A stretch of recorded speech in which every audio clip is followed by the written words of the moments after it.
Yeah, so I'll leave in some time. So I'll just share quickly. There's something I got to know of, and it was so beautiful that I thought I'll share it today.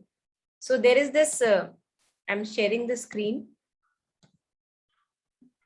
Yeah, so this incarnate word, I think all of us know by now. So there is this short messages, darshan messages in collected works of Mother, volume 15. And I think these are so powerful, only a couple of lines and really very kind of very inspirational. A few lines I read and they really kind of did something inside me. So I thought I'll just share these messages and maybe we can go through a few if possible. Mm.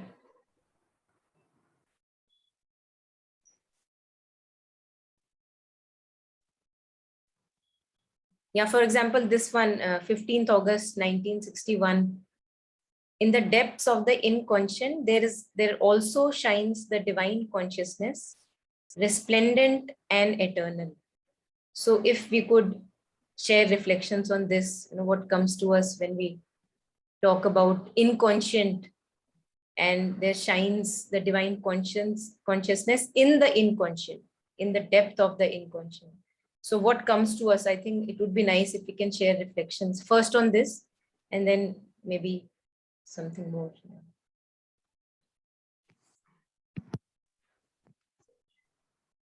Captain, would you like to share? Okay. Good evening. This is, I was thinking about the definition of light. The definition of light, the darkness came. The opposite word of the light is the darkness. And while giving definition, Swami Vivekananda says, there is nothing called darkness. The darkness is the absence of light. So here straightway there's inconscient. If you are thinking this as a darkness, in the depths of inconscient, there is also shines the divine consciousness. So so there is nothing. There is only one. There's one entity, one single entity. But so that if the divine if somebody has the divine consciousness, so probably we'll be able to see the light there. This is also the divine will by which probably we are in a position to see those. Not from the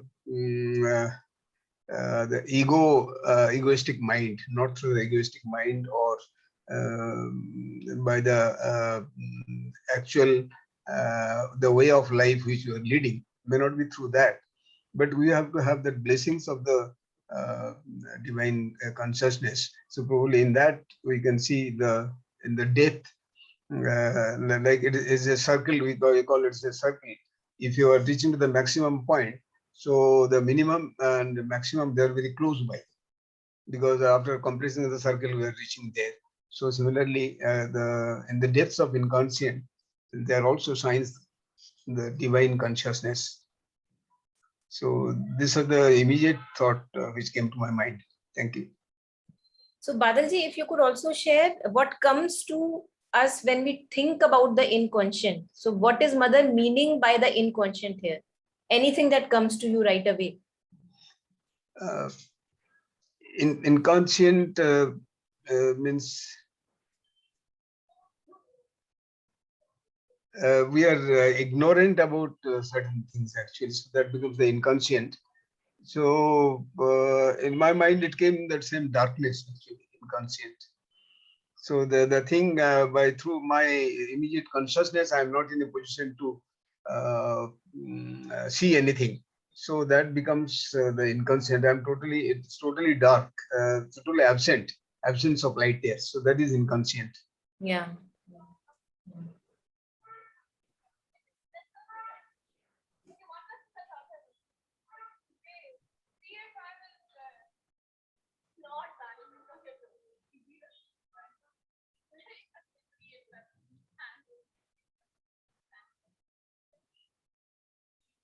I'd like to hear from you. Yeah. So I think what you were sharing absolutely resonating with what you had just shared. And also when we relate it in terms of our practical life experiences, we have all kind of states of consciousness that we go through. The mind dips in very down and then it goes up. And I think what comes to me here when I relate it with my practical experiences is uh, that no dark most challenge that we go through. So mother also says that in the middle of the pain, in the middle of any suffering or whatever darkness you are going through, if you actually are able to go to the depth of it, then you see this, here in the depths of the inconscient there also. So the thing is, I feel that most often than not, we are not able to go to the depth of it. And that's why we complain that there is no light, there is no light, because if we are able, as you were saying, that completing the circle, if we actually are able to trace, I think the last harmony circle also, there was this one line that if you are able to go to the root of whatever is troubling and whatever is the challenge or difficulty, then somehow you find that light, shining. You learn through that, or there is a message there, or something or the other happen that immediately it causes a shift in consciousness. But more often than not, I believe that maybe lack of faith, or maybe not wanting really to go ahead, trapped in our prejudices and conceptions, we are not able to go to the depth of our issues. If we really go to the depth of issues, I think then we can never say that, oh, I would not like to have that pain again, because that pain gave you something. So I think there, if I look back at my experiences, I really can say that yes, it may be a painful phase that I may have gone through again and again, but I know what it gave me. So you can never tell the divine that don't put me in that situation again. You would say, okay, if you want to give it to me again, give it, because we know that there is something for us lying there. So that also came in context of like real life challenges, that if we really go deeper in these experiences that we go through, especially the darker ones, because they are most challenging, and our ignorance also, veils of ignorance, our limiting beliefs, they kind of begin to kind of dissolve, and it opens or widens the consciousness. And this inconscient also would refer to, I believe, the dullness of the physical matter, the inertia of the physical existence. It has a great dullness. Mother also says that whenever you indulge in food and too much of materialism, consumerism, then your consciousness becomes dull. It is the nature of physical consciousness somehow. So that also would refer to this turning of divine consciousness to this inconscient, which appears as if there is no light. It appears so dark, pitch dark, like a black hole. It appears that there is no light, but when we are able to go deeper, there is light. Yeah. So anything, Taru, from you, if you want to share anything? I am getting a lot to share. It's first of all, I'll talk about myself. I won't say one. Like I would read this and just browse through it, because I have read messages like this so many times, and yet there's so much hidden in it. Like you just, you were sharing, and what you were sharing just now, on that it came that, how we have discussed this often, that how no matter what we want, our ultimate thing is contentment, peace, and whatever, love, joy. So we look for it at so many places, but even in my most arduous desire, like if I call it darkness, right, then also what I'm seeking actually is divine consciousness, but I'm not aware of it. So again, in that inconscient, there also the divine consciousness. So that's what I'm being led towards and led from. Like that's my center of operation, although I don't see it because of the veils around me. But when you first shared it, what came to me was that what we had read in Mahavatar Babaji's book, and that Rumi's quote that when I died as a mineral, I was born as a plant. When I died as a plant, I was born as an animal. When I died as an animal, I was born as a man. Why should I fear death? So as in the mineral also, there was this consciousness which led him to the plant, and also, how, that's obviously a basic fact, that how there is consciousness in even non-living things, right? Like in each and everything, no matter how they say good, right? Like how non-living, there is the divine consciousness, bright and shining and eternal. And what you shared about the darkness, like that was really beautiful. And I think I would be doing a circle on that now that you have said it, that why do we avoid going all the way, right? Like, and because we don't go all the way, we just see the sadness. We don't see the joy that the sadness was supposed to lead us to. And that is why the next time again it has to happen, because I live so incomplete. I didn't complete one transaction, like Captain said, I didn't complete the circle, or so that's the reason why I always fear it, right? Like, and otherwise, why would anybody fear that? So yeah, there's something in me that stops me. Somehow even the society, the conditioning is such that it tells me to just avoid pain, suffering, crying, and just run towards happiness. That also kind of pulls me back, right? That no, there's something wrong there. And yet each master and mystic, has said that in the pain lies, the way out. And yeah. So it's just, there were Yeah, so many more thoughts, but yeah. beautiful. Yeah. I think what you were sharing from जो मेहर बाबा वाला था ना, from a stone to, there, I think Mother and Sri Aurobindo's words also, it's very, very, again and again it comes that because consciousness completely upturned and became its opposite, like it became almost like stone, for example, matter, it appears so rigid, so hard, as if there is no life. And then we see that how even nature is trying to evolve what is involved in it through its own things. For example, you were talking about becoming a plant. Now, how on earth, if stone is really dead, how on earth can a plant arise from stone? So that is a miracle. How you see in cement, many a times in cement you see little saplings coming out. So how on earth, if that is really dead, it has no life, how can a plant arise from stone? And then from plant you kind of have emergence of insects and what all other germs. So this is how the nature kind of evolves consciousness, which is involved already, but it's hidden, as if the lila is going on. So I am hidden in the stone, but I would not let you know that I am hidden in the stone. So the nature is trying to evolve that divinity out of that inconsciousness.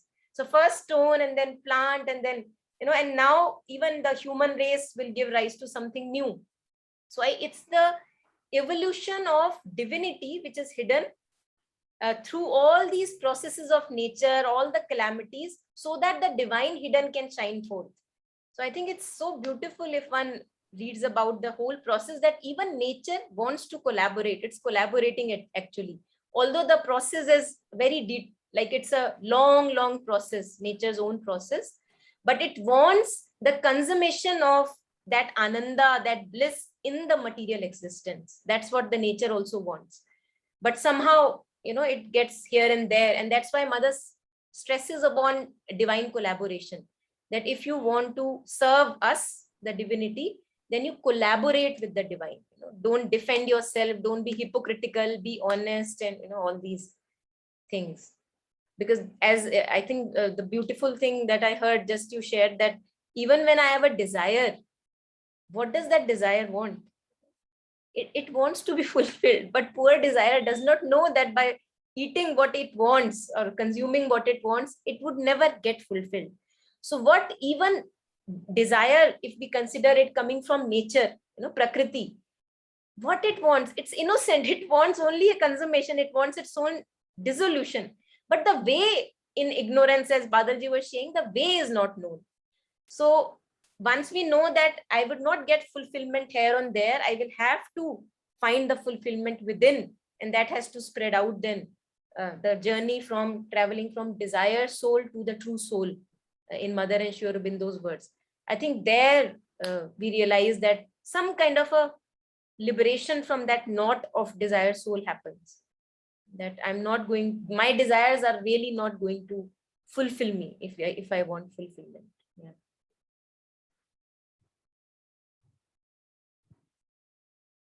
There's a silver lining behind the dark cloud.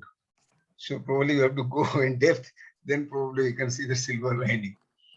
There is one, and there was one Chinese film I've seen that where for the correction, like in India we call it jail, but for correction of the children or students or any elder person. In the Chinese system, there was one film I have seen that they used to have a dark room. So they used to put them in the dark. The darkness has got the power to correct the consciousness. The whoever maybe has put in the darkness, then correction automatically takes place. No need of physical hitting or some physical punishment or anything. No Yeah. use of any words or nothing of that sort. Only the darkness that has got the healing power Beautiful.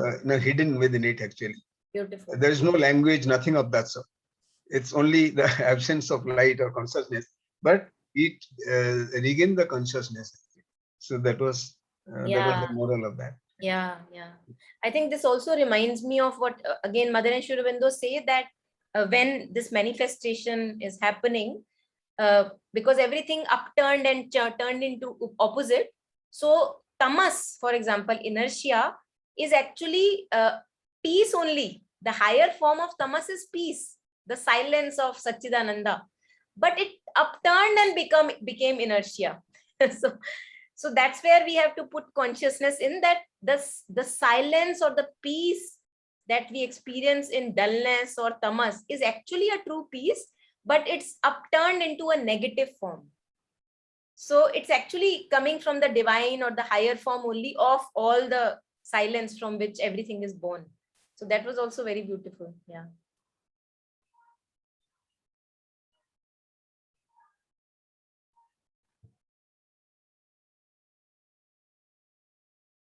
And this healing power of darkness, as you were sharing, I think that's also amazing, because we know that it heals. It's not that it's all dark. How restful we feel when it's all dark in the room and we are just lying down. Everything is just very quiet, very silence, full of silence.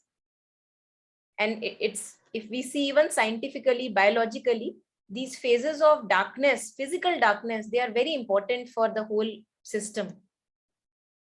Even for eyes, the kind of sensors that are there, the rods and the cones cells, even for them, that darkness is absolutely necessary, especially in nowadays lifestyles of artificial lights. That darkness is absolutely necessary so that they remain sensitive and open.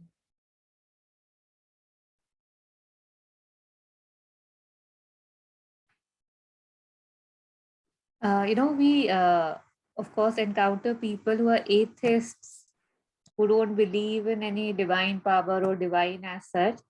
And it also, I don't know how it led to this, but it's making me wonder that just because we don't see anything fully, like if you actually see a seed and then you sow it and you see it become a tree, it's impossible that you would not believe in something bigger than you, right? And yet, they like say the best. Right now, even they kind of are skeptical on reincarnation. They, and there's of course atheism in India as well, but like how actually easy it is to not believe, and how, but we take it as opposite, right? That okay, because you believe in, say, the higher powers, you are weak, right? There must be something like sad in you, or kind of painful in you, so you want to get to that side. And yet how different it is. Yeah, please, sorry, go to the next one. I think this what you are sharing, even people who have truly been geniuses, all of them, none of the people who have truly been geniuses have denied some existence of higher power. Albert Einstein, all these people, Marie Curie, all of these really good scientists, they've never denied, none of them has ever denied something more higher and intelligent in operation. And it's us, ordinary commonplace people who have no idea of genius, but we have our own rights to arrogance, and that there is no higher power. Yeah.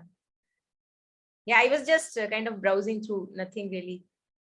Yeah, I think this was what we were talking about earlier. The best way to hasten the manifestation of divine's love is to collaborate for the triumph of truth. This collaboration that अपनी ही चीजों को छुपाए नहीं, क्योंकि हम अपने ही दुश्मन बन के बैठे होते हैं mostly. We become our own enemy and we think that we are protecting ourselves, but all that we are protecting is our own tendencies, our old patterns, nothing else. And we are as if we are becoming a wall in between our own blossoming, our own flowering that divine wants for us. Yeah. So yeah, actually today I just thought I'll just put forward this little messages. They were really beautiful and very powerful also. Again, this one, a life consecrated to union. I think you were last time, Chitraji was sharing that you were discussing on consecration. A life consecrated to union with the divine is the only life worth living. And I think, as Taru, you were sharing earlier, that we don't even know that all that we want is that union. All that the desire wants is that union. But we first have to stumble and get here and there into drains. Only then we realize that all that we are looking for is that final union with the divine. Without that, there is no possibility of this existence. Yeah.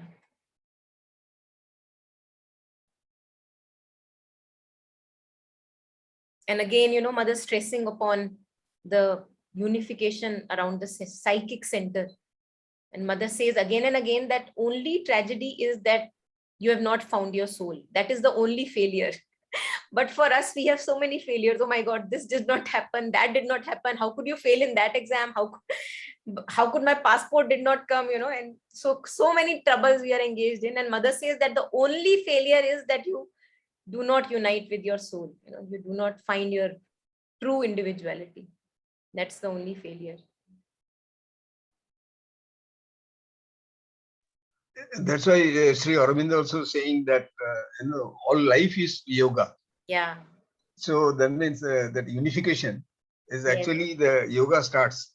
Without unification, you cannot practice yoga, whatever may be, whichever yoga it becomes. Absolutely. So unification is must. Yeah. And in Savitri also there comes a line where he talks about that even the nature, as we were talking about, subconsciously the yoga is happening. So subconsciously, all that we want is peace and fulfillment. That's a different matter that I may think, acha, yahan se milega, wahan se milega, maybe this way, that way. But all that we even unknowingly want is peace and fulfillment. And all our efforts go into that direction. So subconsciously, nature is already performing a yoga. All our tendencies and patterns are as if moving towards their own dissolution, but we don't know. And that's why we have to bang our head on the wall here and there. Yeah. Dr. Basu had a session on chakras last week. And in that also he stressed this point, I think twice or thrice, that you really don't need to know this. Yes. It's like, it's just happening by itself. It's so beautiful how it is. Yeah. And you can just, if you're just kind of doing the yoga, you don't need to know what's happening and how it's happening. It's absolutely happening. And about desires, we have been talking about, this word again and again is coming up. I just wanted to share one thing, like from again my personal thing, that no matter how much time has passed, it's really odd. Like, say, for example, I haven't had like something from, say, McDonald's in about maybe 8 years. I just don't like the brand, and I feel it's like the epitome of junk, like whatever. And the other day I was traveling and I got really, we got really hungry, and I chose to eat it, and I was like, it's been so long, what difference does it make? And I ate it and stuff. And since then, if I cross a McDonald's and stuff, it's like, oh, that was good. Maybe I can have it one more time. So it's like I spent 8 years not eating it, and I felt I had no desire left in me to eat it. Honestly, I didn't feel I would ever want to eat it knowing what I know about it. And yet I had it once, and I could see that it's again there. Like, of course, not that I was like, I went and had it. It was the mere thought that it wasn't that bad, kind of a thing. So it's just this how, they say that not even for a little bit it should falter. Like, unless I guess you are like really, really like totally strong. It's very, I don't know, funny for the lack of a better word also, or kind of that how it again wants to come on top of you. That come on, indulge, and indulging 100%, I would say, at least from my experience, just leaves you worse than before you wanted to indulge. We are seeking fulfillment, and it makes you feel more incomplete once you have actually, had something, or yeah, Yeah, that's it. यहाँ पे there is something from the mother here, when even in Synthesis of Yoga or Life Divine, I can't remember, where he says that from words of mother, she says that this ascetic way of not looking at that thing, it is quicker, much faster maybe, but it is not absolute, because the moment that thing is back in picture, you see that you fall for it again. So that's why, when she says that, for example, we are talking about the psychic center.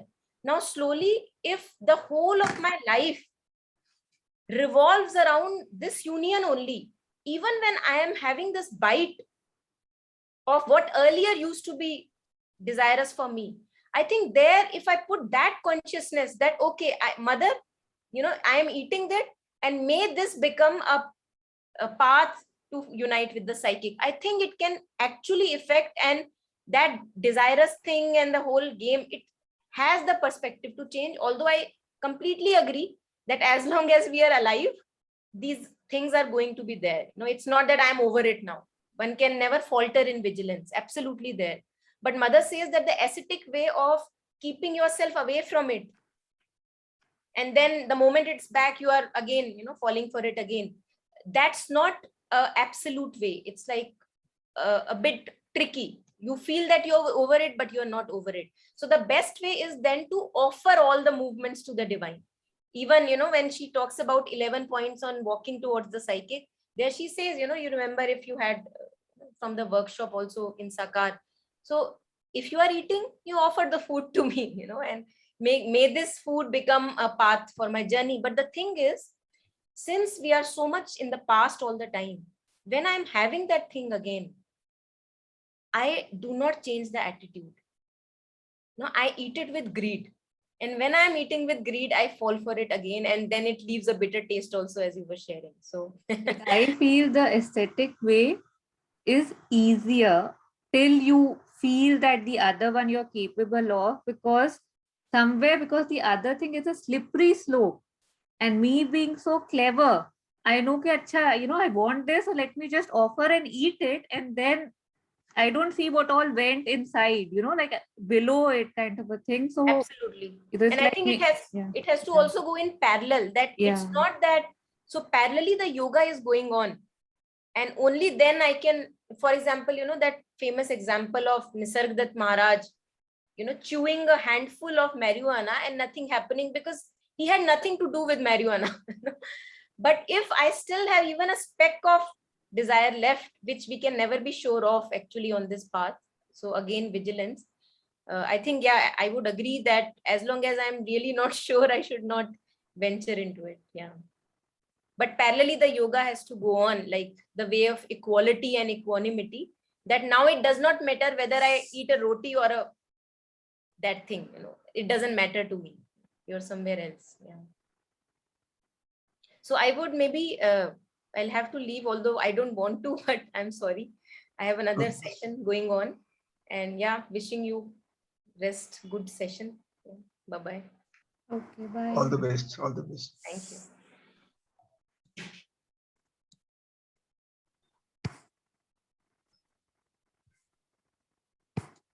Yeah. So, I was remembering one story. Ramakrishna Paramahansa says that he was practicing by the side of Ganges. So he's telling that people, they have a belief that because we have created a lot of scene, and if you go and take bath in Ganges, then all scene goes off actually. So that's why people go there and take bath in the Ganges, throughout the Ganges everywhere. So all the scene goes off. He says by the side of the Ganges there are trees, big trees. So when you are going there to the Ganges inside the water, the sin, they know that you are going to get rid of sin. So since they actually get rid of in the beginning itself, they leave that person and they get into the trees. And after you take bath and come back again, the moment you are walking back, again the sin comes and enters your body. Means in the sense that because of our habit from the very beginning, we try to do something very consciously. But what has happened that sin will not go so fast because they are waiting for you to take bath and come, so that again they will get down from the tree and get inside. That sort of thing. Like he says, by the very old practice, the old habits die hard, sort of thing. So, but you have to continuously practice that. Have to have faith that I am not going to leave, till I realize what I wanted. And another the thing was that the Ramakrishna Paramahansa used to say that what is the purpose of our life? Why have we taken birth and came as a human being? So he used to tell in simple word that a realization of God. The realization of God is the only truth. Now the people superficially they took a different meaning actually. Realization of God means there is somebody God in the heaven or somewhere and all, and I have to close my eyes and you have to do all sort of rituals and all this, and then the God will come in front of me and he will say, yes, why are you calling me there? So then my realization, okay, this is not actually. Realization is actually the truth. What is the truth? Who am I? Who am I? If you find out the answer, so that is the realization of God, because God is truth. So there is nothing, no speck of untruth in it actually. So the realization of whole truth, nothing but truth. Like in the quote, where you take the oath by touching the Gita or Quran or whatever may be, and we say that what I will speak is the truth, whole truth, nothing but truth. So 3 times we are saying the truth, truth, and truth. So similarly, the truth inside us, who am I? If I find the truth of it actually, so that is realization of God. It is not that God has to come in full uniform or something, whatever we are thinking in our mind. So these thoughts are coming while we're discussing about this. Yes, thank you, Captain. You know what you just shared about truth and nothing but the truth. But I find it really intriguing that how, when I look at anything that I claim to be my truth, I don't know the T of truth even. It's like everything is, I am a set of, I don't know, conditioning and things I picked up here and there and thoughts. And everything is covered in those, right? Like I, being myself, can't really see truth. Like you were just, talking about the law thing, that how you're supposed to take the oath. And there's this movie, it's very popular, Shawshank Redemption. I don't know if I'm pronouncing it right. And in that, in sense, basically, there was a prisoner who had not committed the crime that he had committed. And yet, of course, he was framed and he got like 2 lifetime sentences and stuff. So all I'm saying is that I say something really strongly. And yet, okay, you say something that, okay, but what about that? And my perspective changes. And in a second, I would say, I'm not that sure anymore. But like knowing what I am so sure that I know nothing about the truth. So all if I can just honestly say is maybe I can just see the false. And that is, I think, the only thing I'm capable of right now, because all this ki my truth, I mean, I don't know, just your truth and my truth and relative truth. And how can truth be relative, right? How can truth be yours and mine? Because truth, they say, is unchangeable, it's omnipotent. It's like it cannot be like the word they use is akate, right? Like you cannot negate it, you cannot question it, you cannot compromise with it. So I feel very apprehensive, using the word truth, because I know it's what I see today as truth, and it most likely it has nothing to do with truth, and yet we use that word so lightly and frivolously. Yeah. There are a lot of crores of the millions of cases are lying in Supreme Court, High Court, and all the lower courts and all this. So I was just thinking, if all the people, those who have filed the case and those who are, the other parties, one day they should decide that we will tell that speak the truth, and all the cases will be solved in one day, because somebody has done something. So he will tell the truth. He or she will speak the truth for one day only. And then the cases are solved, because uh, the court, the person who has committed the crime, he or she knows. Only person who does not know is the judge, who has, so that he has got a procedure to follow and all that. And then sometimes that person is really finding the truth, and sometimes not in a position to find the truth. But actually, if we just acknowledge or solving, then all the cases are solved within no time. Yeah. Just 1 minute. Okay.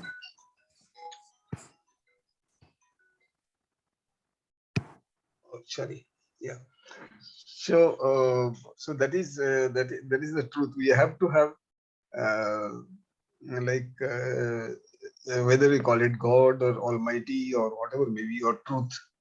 So probably that sort of thing, as you said, that it cannot be relative. There is nothing like Einstein's theory of relativity. So we are relating the truth, one truth, with that absolute truth or this truth. And truth is that there is only one. The truth can be there. If it is there, it is only one truth. There is nothing like a smaller truth or bigger truth or absolute truth or something like that. It is just truth. But Captain, here, I personally believe that, like, barring, say, the main cases of, say, murder and stuff that you just, the thing that you said, I feel that because all of us have relative truths, and where I stand, I feel that is justified and right. Say, a property issue, right? Okay, there's something, or say, child custody.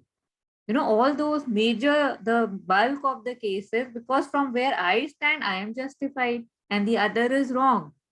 And that's why we are in the court. So I wonder if everything would get solved, because a lot of times I am speaking my truth, but I'm not speaking the whole truth, right? Like I think we can move on from this topic, but it's interesting how it's all relative.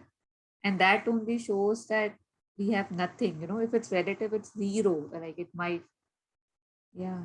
No, as you said, it is all relative truth, or in that particular circumstances that everybody is confused actually what was the truth. So the cases goes on actually. So there was one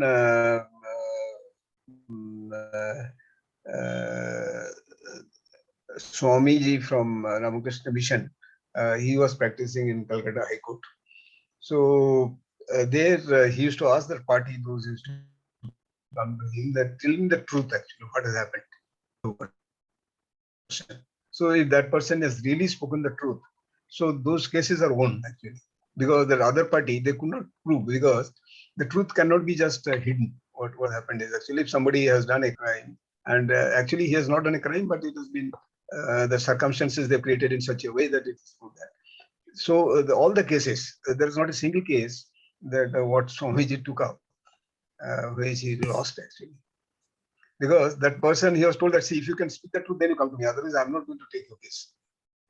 So that person had the courage that, yes, I have not done this, so why I'm being criminalized or something and all that. So like that it was. So we'll close this court case now. Yeah. So, Captain, did you get anything to share today? I was reading that synthesis of yoga. Yeah. So there is something I came across about the surrender. I just will there are two small paragraphs. Uh, the incarnate word, you can take it out. The total surrender then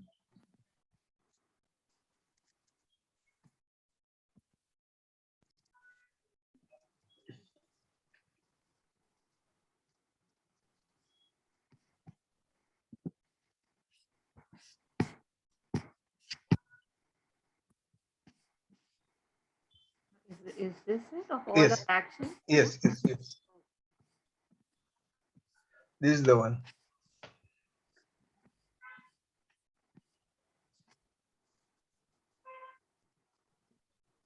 Yeah. Okay. Yeah. The total, I'll just read it out.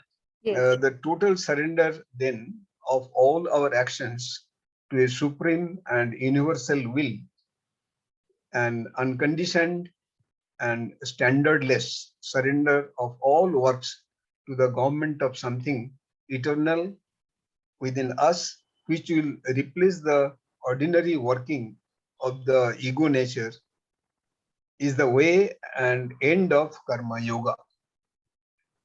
But what is this divine supreme will, and how can it be recognized by our deluded instruments and our blind present intelligence? So the answer of this is there in the next paragraph, actually. So here in the first paragraph, that Karma Yoga, which is one of the chapters in Bhagavad Gita. So this will be the end of Karma Yoga. Once, so there will be no karma left, but the person still cannot keep quiet. He will be doing some job after attaining this state. Uh, so that will be for the training purposes or for the others, actually whatever he'll be doing, because that everything total surrender, we have to achieve that state of total surrender of all our actions to a supreme and universal will. And so this was the first sentence. And second one is that, but what is the divine supreme will, and how can it be recognized by our deluded instruments and our blind present intelligence? So the answer is in this chapter. Ordinarily, we conceive of ourselves as a separate I in the universe that governs a separate body and mental and moral nature, chooses in full liberty its own self-determined actions, and is independent and therefore sole master of its works and responsible. It is not easy for the ordinary mind, the mind that has not thought nor looked deeply into its own constitution and constituents. It is difficult even for minds that have thought but have no spiritual vision and experience to imagine how there can be anything else in us truer, deeper, and more powerful than this apparent I and its empire. But the very first step towards self knowledge, as towards the true knowledge of phenomena, is to get behind the apparent truth of things and find the real but masked, essential, and dynamic truth which their appearances cover. So here, that egocentric, the answer comes. Because of the egocentric, so I am self-determined. I have determined something that this is what this is that will, a divine will is this. So I have got whatever mind or whatever thought process or whatever is my conception. So I have conceived that idea from my self-determined actions and independent, and therefore the sole master of works responsible. So we are responsible for this. So for the ordinary mind, what Aurobindo says, that for the ordinary mind, the mind that has not thought nor looked deeply into its own constitution and constituents by which this item is formed, It is difficult even for the minds that have thought but no spiritual vision and experience to imagine how there can be anything else in us, the truer, deeper, and more powerful than this apparent I. So this apparent I is creating problem actually for us, and there's a curtain or wall between the divine and me. So because I am not in a position to overcome this and go, so it was like Swami Vivekananda in its first lecture in the US, 9/11 there in 1893. He says told a small story, a frog in the well. So he says every religion, so they are a frog in the well, and other than whale, that person, that frog has not seen the whole world. So is that frog when they are fighting in that story, both the one chap came from the sea, ocean, and there was a flood, and he got into this well, and he's asking, "Where are you coming from?" He says, "I came from ocean." So he said, "What is that?" He says, "There is a huge water reserve. There is no start and there is no end to it." Actually, he says, "What nonsense you're talking? There's nothing can be bigger than this." So he was jumping from little distance and all this in that whale itself, and he was saying this much, this much, this much. Then finally he got annoyed. He jumped from one side of the whale to the other side. So that is the biggest actually. So he said nothing can be bigger than this. So he says that we all are suffering with this syndrome. Actually, every one of us, all religions. Then we have put this boundary, and nothing can be true than this boundary. So here also is a, but the very first step towards the step, anything else in us is truer, deeper, and more powerful than this apparent I. This apparent I is creating all this problem actually, like a frog in a well, and we are not in a position to see anything beyond this.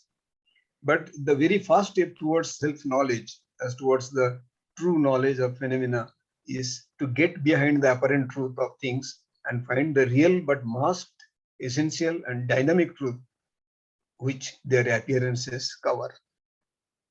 So that was this was I liked actually. I thought I'll just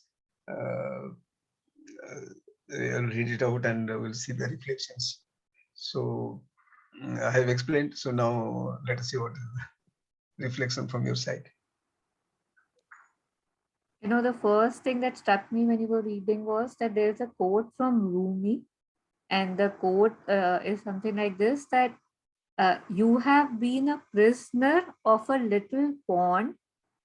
I am the ocean and the turbulent flood. Come merge with me. You, like leave this ignorant world. You know, something like this. Like how sure I am that what I think is this, although it's just, you know, like being so limited that I am, like say even for a eye, right, they say that we can, I don't know, just see 1% of what is actually there, like, you know, with this thing. When we compare our senses to certain animals, it's a proven fact that we hear so less and stuff, and yet I claim to be the most powerful, the most, you know, like the top of the species and stuff. So it's just that my ignorance or my pride humbles me, kind of a thing, that how can I be so stupid, if you'll allow me to use the word, to think I am so big, or I have seen it, or I know what I am doing, right? So that was, I think, one thing that struck me. Here also, when you started reading, you know, how it said that blind present intelligence. I think it still again refers to what we were discussing about truth, that my intelligence or my emotions, my thoughts, my feelings that I call as me, it's blind and it's present. Like, you know, we use the word conditioned. So the, I mean, you know, who taught me didn't know what he was teaching me, because he too was limited. And yeah, like what we see as apparent is never there, right? Like how it says that you have to go back, you have to go behind to actually see something.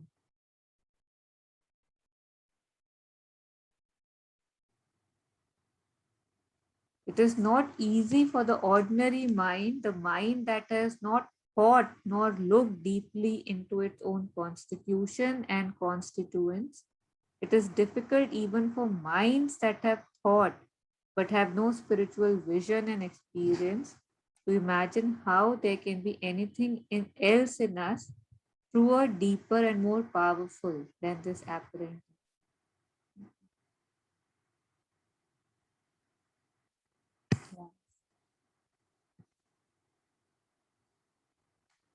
Chitra ji and Yosna ji were supposed to join. I think they got a bit late. So should I switch to something that I wanted to share? Or there was more in this that you would want to highlight, Captain? No? I mean, you can, we can read it further if you had read it. I think no, not that. This much only I read. So since you have also had something in mind, so let us hear from you. Okay, yeah.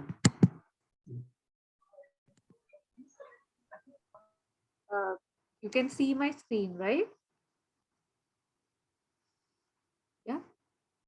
So, Captain, I had actually read it in a book, but I found it on again Incarnate World. It talks about a static power. So here it starts that Sri Aurobindo speaks here of the stability of light, power, Ananda, but isn't power always dynamic?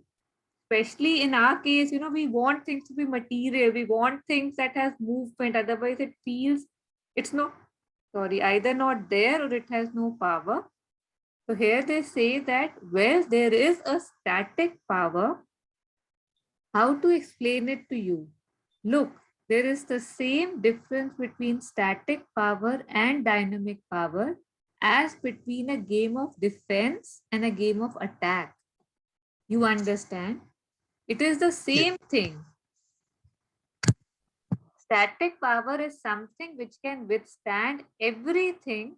Nothing can act upon it. Nothing can touch it. Nothing can shake it. It is immobile, but it is invincible. I mean, just the lines that there is something in me which can withstand everything and nothing can act upon it, nothing can touch it, nothing can shake it. It's, I don't know, it's very liberating for me.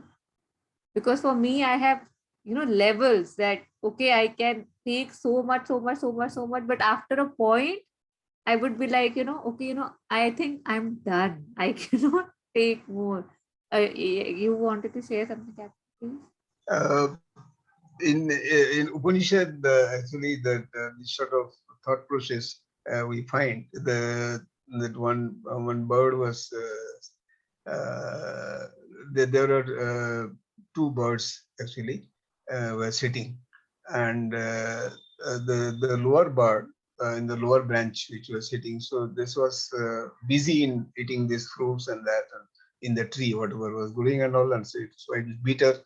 Then it is looking up. Then there's the other bird. So that was totally, it is something like a witness. He was witnessing actually. It never changes, never moves. It is static. But this time at the lower bird, he's totally dynamic. He cannot keep quiet actually. He's just very busy in picking up the fruits and eating and tasting and all this. So again, he sees that person is very calm and quiet and without any this thing. But again, because of his behavior, again he comes down and again gets into this fruit tasting and all this and all. So again, after some time, when it's a bitter fruit, then again he looks up and it goes to the second one. So finally, after all this, then finally he goes and he mixes with actually he gets merged with that upper bird. Actually, there is only one bird.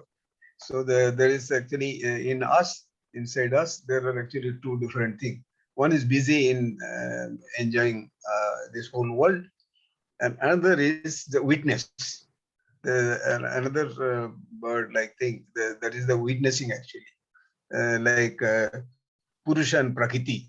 So this sort of thing actually, the Purusha and the Prakriti is very busy. Prakriti is very busy, and the Purusha, like in goddess Kali, the Shiva is lying like a dead person.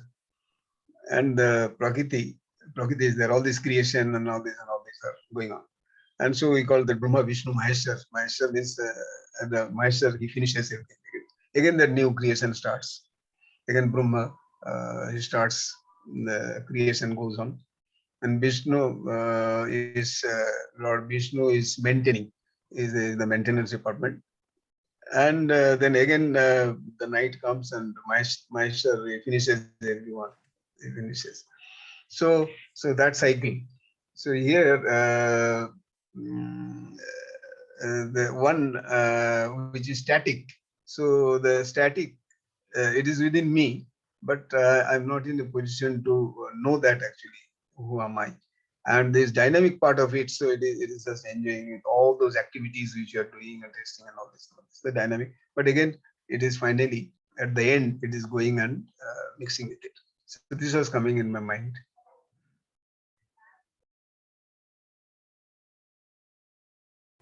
I of course have heard about this story of the two birds, and I had recently again read it somewhere, and I something in me wondered that why does the one who's not even interested in eating, like what all could be the reason behind it even watching the second bird, right? Like why does it have this need, or even not a need, like why is that bird giving the other bird time or attention?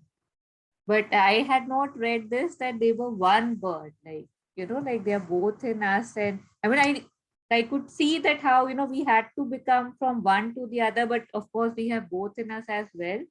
But yeah, thank you for the further clarification. They are the same birds and they are both in us, that I understood. But it's interesting that how when I'm doing something, I'm always looking at what I'm doing, and I might choose not to look. But yeah, that is there. There's one more story, the similar story, but there is one ship which came for loading of that items to the seashore, and where all the items are loaded and all. Now there is a what is that, mastul?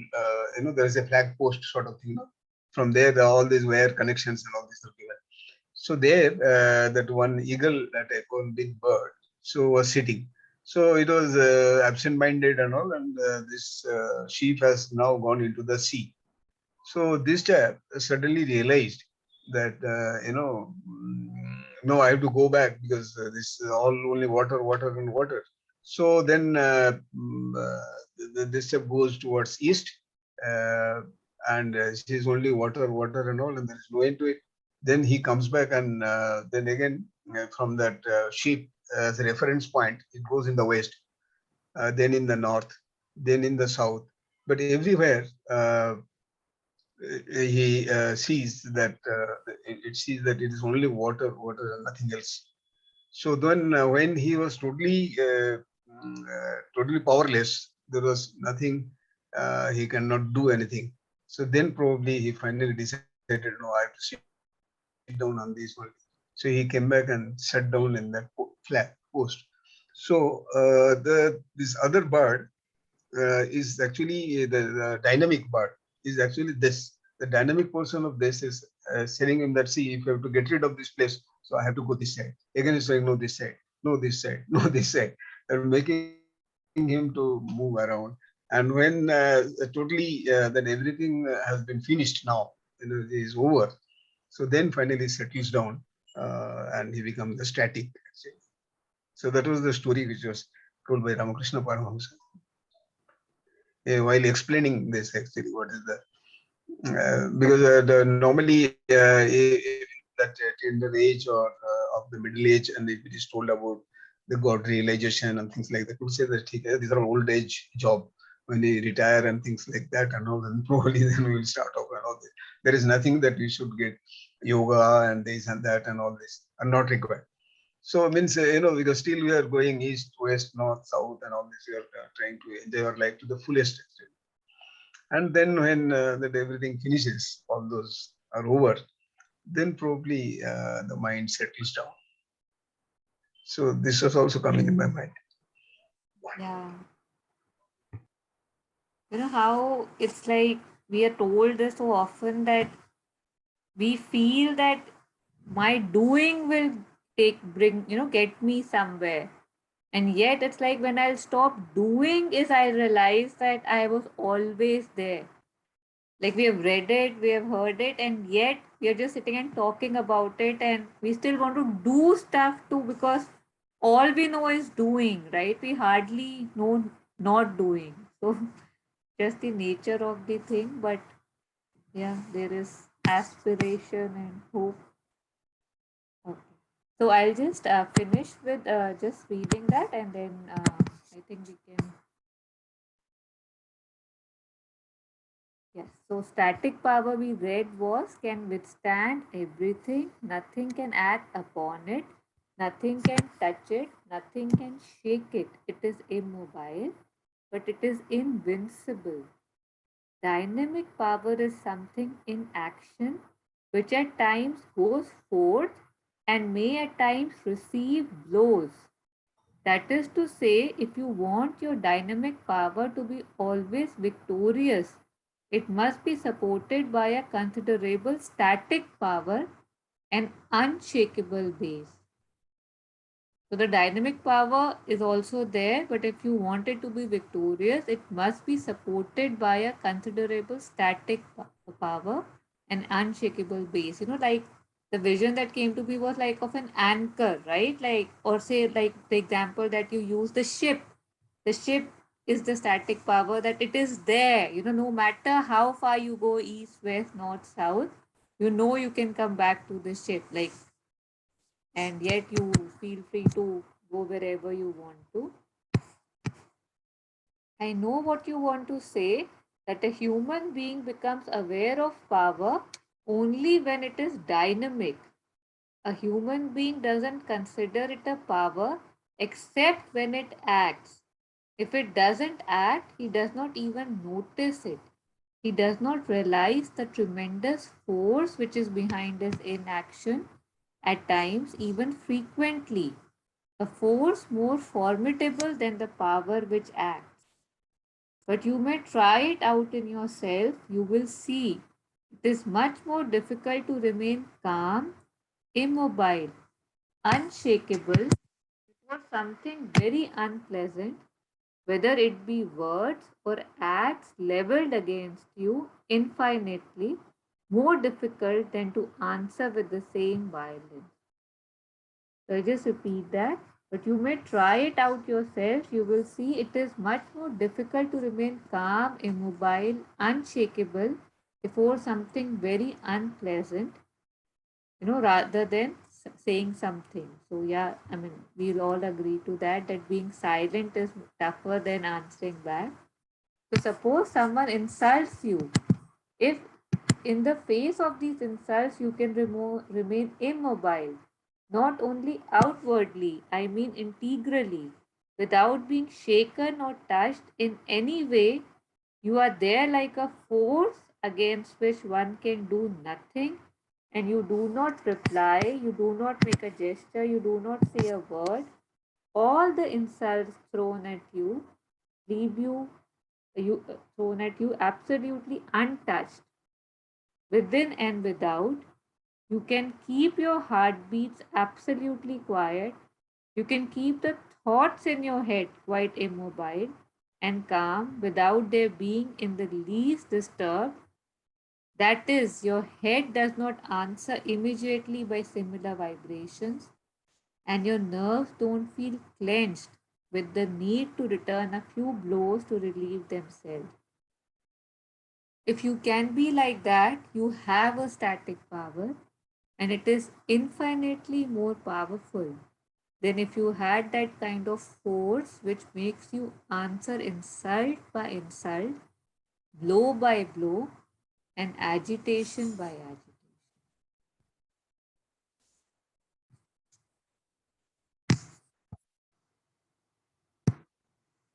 So I think today this is what I'll read. It just amazes me that what all powers are there inside me untapped, and how perfection is such a never ending journey, right? Like I might say I'm there, and yet again, how Rumi says that the further I go, the more, I don't know what is the thing, but the further I go, I realize how far I still am. Like, it just keeps on increasing. And yet how mother says that you keep at it, keep at it, keep at it. There's a door and there's a wall, and it seems that you're just pushing against a wall and nothing is moving. And you don't know when the whole wall would just crumble. Like, it just acts like magic. So, I mean, the power of the static power that was mentioned, it really amazed me that, and yet, because, in the world that I live, it's like, especially in the era of feminism, right? Like, you are supposed to answer back and you're supposed to take a stand and you're equally educated, kind of a thing. And yet, the strength in silence, like the true silence, like, how your mother talks about fear, that it's not just that you don't fear anything outwardly, like your heartbeat doesn't rise, like there's not a single cell in your body that wants to react. I mean, what a state that would be. It just, I don't know, amazes and humbles me.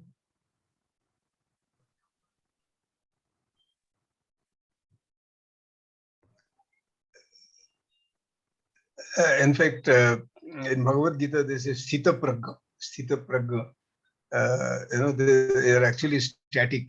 The no condition can change it. So if you are smiling, so your that phase remains. Actually, nothing is disturbing you. Whether some happy news, so you just enjoy, start jumping, and there's some sad news, then you start crying, and all this it can be eliminated actually, because nothing helps you at the final. So that static thing. So this is most powerful, actually, most powerful. Even if you you can keep silence in this turbulent moment, or somebody insults like this example has been given, and there is no reactions. Like in the Roman law, when the legal thing started off, they say that eyes for eyes. If somebody has hit you, and eyes are gone, so the eyes for eyes, hand for hand, or something like that. So this sort of reaction, so you cannot teach it. Even this, but if somebody is silent and the static power, they can find so many other solutions by which that person can be taught a lesson that he will dare to do again such things actually. So the static power is the most so like in physics we call the static energy and kinetic energy. So kinetic energy, the static energy can be converted to the kinetic energy, and again kinetic energy to static energy actually. So if we lose the staticness, so then probably that supporting to the kinetic energy doesn't take place, because kinetic energy is always busy, actually, busy in doing something. But that supreme power is there in that static power within us.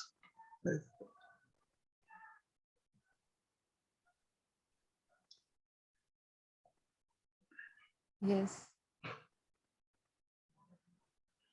No, imagining just the state that one would be in, that nothing would matter, right? Like this, like you were just sharing that it can be converted and stuff, and how it's just like no matter what, there's no reaction, it doesn't matter. Like, how, say, if two kids are fighting, we'll be like, oh, let them fight, they'll sort it out themselves. And yet when you see something big, you want to do something about it. So just like to keep the stakes low and to actually let things just go and come, and you're just, like you said, sit pragya, right? Like it's such a yeah, beautiful place to even know of.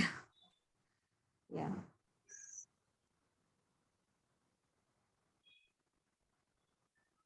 So, Captain, I think then we can, Yes. yeah, we can.